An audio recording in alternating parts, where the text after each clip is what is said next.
ৰাভা হাছং সাহিত্য পৰিষদৰ এই নিৰ্বাচনটোৱে প্ৰমাণ কৰে যে ২৬ত বিৰোধীয়ে শূন্য পাব।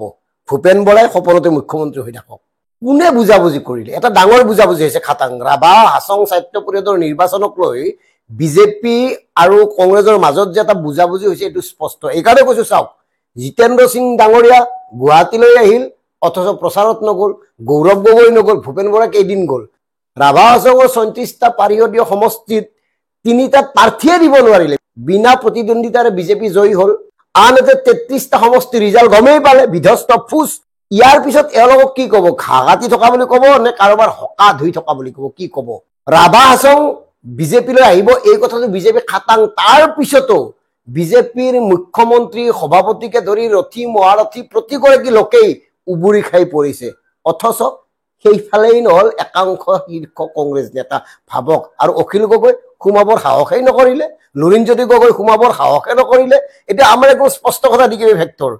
অখিল গগৈ ডাঙৰীয়াই ৰাভা হাছং স্বায়ত্তশাসিত পৰিষদত কিয় সোমাবলৈ সাহস গোটাব নোৱাৰিলে?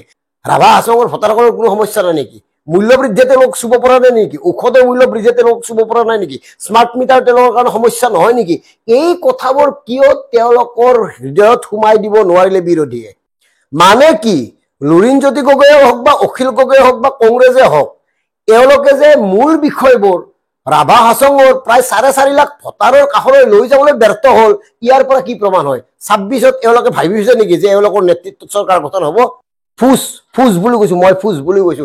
নোৱাৰে, এনেকে নোৱাৰে। এওঁলোকে কৰবাত কেনেবাকৈ বুজাবুজি কৰি এই সমস্যাবোৰ জীয়াই ৰাখিছে আৰু ব্যক্তিগত মুনাফাৰ বাবেহে ৰাজনীতি কৰি আহিছে। তাতকে বেলেগ মতলব, বেলেগ অংক এওঁলোকৰ একো নাই।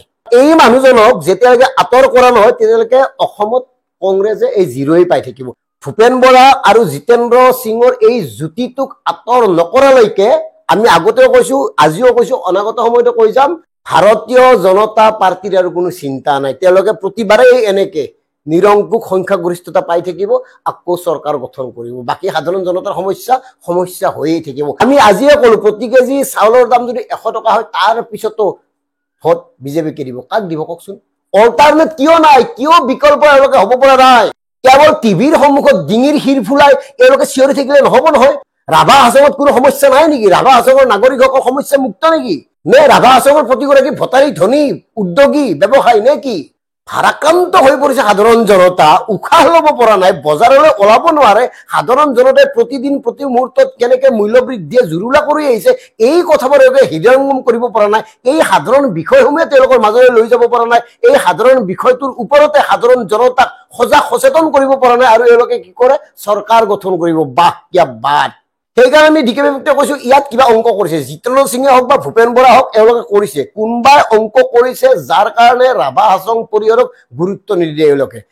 আৰু মন কৰিব প্ৰিয় দৰ্শক, গৌৰৱ গগৈ তাত যাব নিদিয়াৰ বাবেই জিতেন্দ্ৰ সিঙে এখন বিশেষ মিটিং ৰাখিছিল গুৱাহাটীত। নহ'লে সেইখিনি সময়ত তেওঁ জিতেন্দ্ৰ সিঙে গুৱাহাটীলৈ আহি কি ঘৰৰ ঘাঁহ কাটিব আহিছিল নেকি? কিয় আহিছিল? কি সাংঘাতিক কিবা টাৰ্গেট লৈ আহিছিল, লক্ষ্য লৈ আহিছিল, উদ্দেশ্য লৈ আহিছিল? নিৰ্বাচন আছিল জানেই। ৰাভা হাছঙত নিৰ্বাচনী ৰণদণ্ডুবি বাজি আছিল, প্ৰত্যেকে তাত উবুৰি খাই পৰিছিল। শাসক পক্ষৰ প্ৰতিগৰাকী লোকেই তাত সোমাই পৰিছে।